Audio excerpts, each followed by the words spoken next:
आदेश गुरुजी, मुझे कुछ प्रश्न है, आप बताइए। हाँ बोलो। संतति प्राप्ति के लिए कुछ उपाय बताइए। संतति प्राप्ति के लिए बोल गुरु गोरक्षनाथ जी महाराज की जय। संतति प्राप्ति के उपाय तो अगर कोई दोष हो, फिर वो शारीरिक दोष भी हो सकता है, आध्यात्मिक भी होता है, आदि भौतिक भी होता है। संतान प्राप्ति का जो प्रारब्ध है वो हमारे पूर्व कर्म के ऊपर संचित होता है। जैसे हमारा पूर्व कर्म होता है उसी प्रकार हमें वो संतान की प्राप्ति होती है।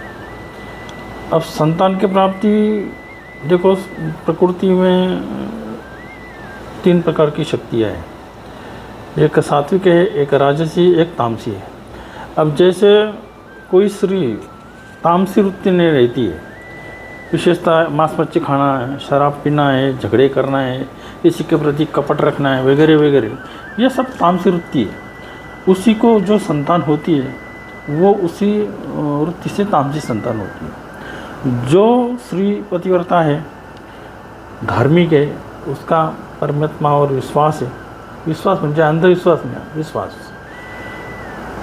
एक अंधविश्वास होता है, एक आत्मविश्वास होता है।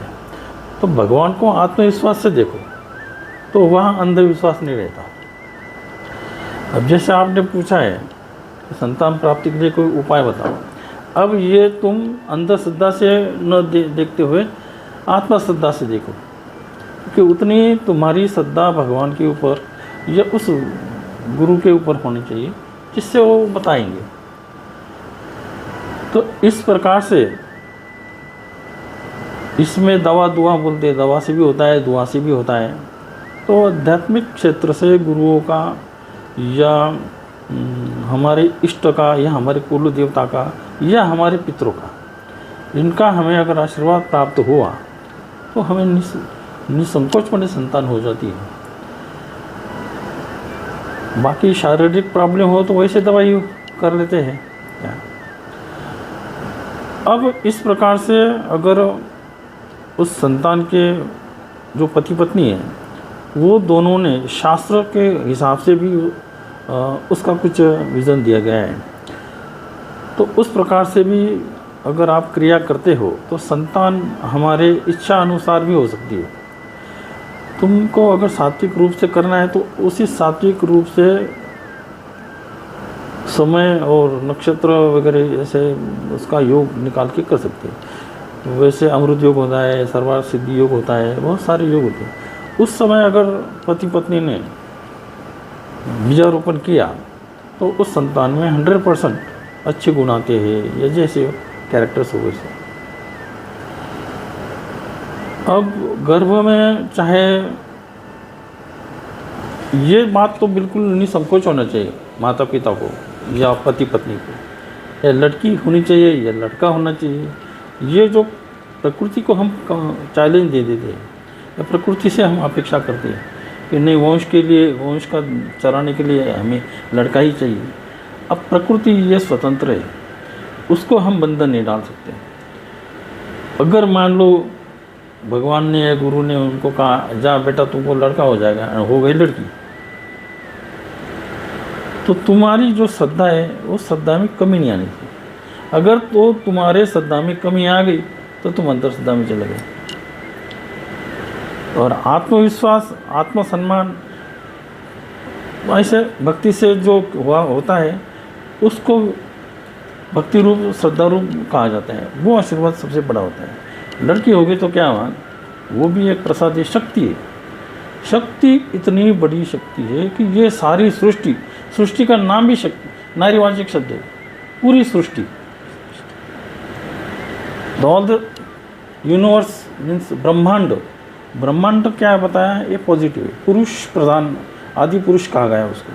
ब्रह्मांड को पॉजिटिव बोला गया है, और सृष्टि से, जिस ब्रह्मांड से सृष्टि बनी है उसको निगेटिविटी बोला है। उसी आधार पर पति पत्नी का नाता जुड़ा है। और जिस प्रकार ब्रह्मांड और शक्ति इसका संयोग हो के जो एक नहीं अनेक संतानें प्राप्त हो गई, उसको एकोम बहुश्यामी कहा गया है। तो वो वही सिस्टम वही फॉर्मूला आज पति पत्नी में होता है। अब कोई प्रॉब्लम, जैसे शारीरिक प्रॉब्लम हो, कोई बात हो, होता नहीं, किसी किसी के लेट विज़न होता है, उस प्रकार से संतान हो जाती है, ऐसी तो कोई बात नहीं है, क्योंकि ये प्राकृतिक है।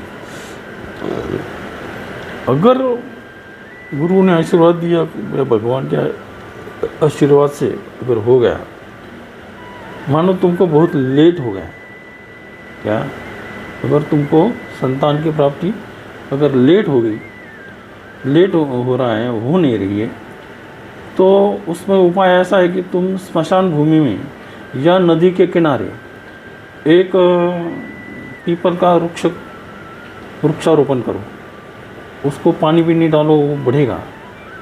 फिर उस पीपल के पेड़ के नीचे तुम दोनों ने बैठ के, अगर तुम्हारे पिता जिंदा हो तो पिताजी को बिठाओ और वहाँ दही और भात रखो, दीपक लगा लो पितरों के नाम से। नहीं तुमको बनता है तो पंडित को ले जा सकते हैं। दीपक लगाओ, दही भात जो होता है, दही और चावल कच्चे, उसमें नमक नहीं डालना, उसका भोग लगा दो। एक आदमी खाना खाएगा इतना एक पत्तल में ले लो, उसमें लोटा भर पानी रख दो।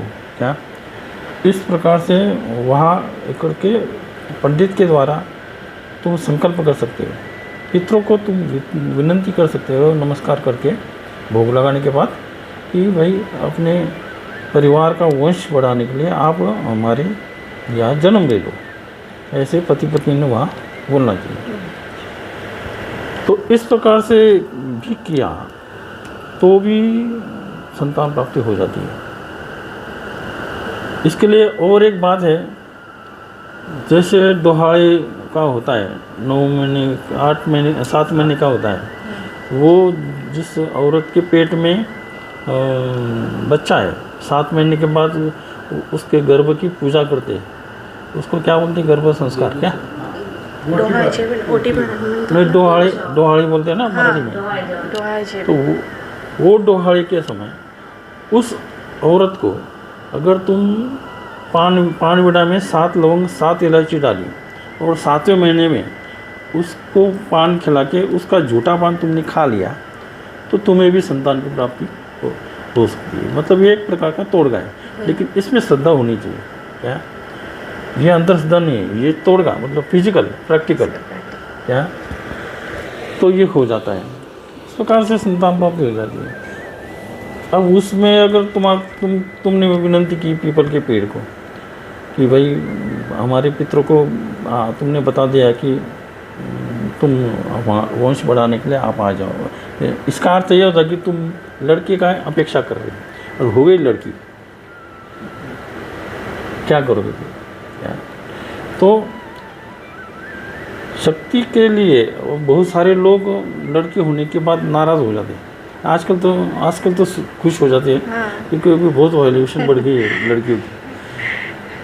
तो शक्ति ये ऐसी चीज़ है कि फिजिकली तुम्हारा जो संबंध हो जाता है या तुम्हारा जो बीजारोपण हो जाता है, तो फिजिकली उसमें तुम्हारे दोनों की निजा शक्ति से वो शक्ति बनती है गर्भ में। क्या फिर जो आध्यात्मिक शक्ति होती है, जैसे बॉडी बनना है, ब्रेन बनना है, हृदय बनना है, ये सब चीज़ें जब गर्भ में बनती है तो वो पराशक्ति से होता है। और जो ब्रह्मांडीय शक्ति से आत्मा वहाँ आती है उसको ब्रह्मांडीय शक्ति या अपरा शक्ति बोलती है। तो वो शक्ति के रूप में अगर उस लड़का या लड़की में वो बात आ गई तो वो संतान, चाहे लड़की हो चाहे लड़का हो, अतिशय उत्तम होती जाती है। इसके लिए माता पिता उतने सात्विक भी होने चाहिए, उनके पास स्पिरिचुअल पावर होनी चाहिए। स्पिरिचुअल पावर के लिए ज़्यादा करके गुरु के मार्गदर्शन से होना चाहिए, या विशिष्ट तुम्हारे कुलदेवत है, कुलदेवत भी एक स्पिरिचुअल ही है, कुलदेवत है, या फिर तुम्हारे इष्ट है, उससे प्रार्थना करके तुम इस बात को स्पिरिचुअल एनर्जी उस संतान के मतलब गर्भावस्था में, तो गर्भ मतलब एक ब्रह्मांडीय शक्ति होती है। तो ये जो स्पिरिचुअल शक्ति होती है जो ब्रह्मांडीय शक्ति से अपरा शक्ति, अपरा से पराशक्ति, परा से निजा शक्ति में आने तक उसका जो प्रवास शक्ति का है, वो तो तुम स्पिरिचुअल जब तक नहीं हो तब तक वो आएगा नहीं। कुछ बच्चे मंद बुद्धि के हो जाते, कुछ अपंग हो जाते, कोई क्या होता है, तो उसमें ग्रह का दोष वगैरह वगैरह बताया है, लेकिन एक्चुअली वो माता पिता का दोष होता है। माता पिता के अंदर वो गुणत्व नहीं होता है कि इस प्रकार से संतान होनी चाहिए। वो सोचते नहीं क्या, वो औरत को जैसे फैक्ट्री बना देते हैं, औरत को उनकी सोच मतलब एक भोग वस्तु इस हिसाब से वो सोचते हैं, इसलिए वो जो स्पिरिचुअल एनर्जी है वो एंट्री नहीं होती। फिर फिजिकल निजा शक्ति से जो भी होता है, तो उसमें फिर बच्चों में कुछ अवगुण भी आ जाती है, कुछ क्या बहुत अवगुण आ जाते हैं। अगर इस तरह हमारे बच्चों में सात्विक गुण आने के लिए पहले ज़माने में राजा लोग बड़े बड़े यज्ञ करते थे, क्या यज्ञ करते, दान धर्म करते थे कि भाई हमारी संतान अच्छी हो जाए वगैरह वगैरह। लेकिन आजकल तो ये कुछ रहा नहीं, आजकल तो सब फॉर्मेलिटी रहेगी। तो इसके लिए जो प्रभु रामचंद्र का ले लो, राजा दशरथ ने कितना किया, तो वो राम जन्म को आ गए, और आज राम प्रत्यक्ष भगवान के रूप में हमारे लिए प्रेरणादायक। तो ये क्या है, ये स्पिरिचुअल शक्ति का ही देखो उदाहरण है। तो कहने का मतलब है, इस प्रकार से अगर तुम गर्भ को धारण करते हो तो तुम्हें निश्चित रूप से संतान प्राप्ति हो जाती है। बोल गुरु गोरक्षनाथ जी महाराज की जय।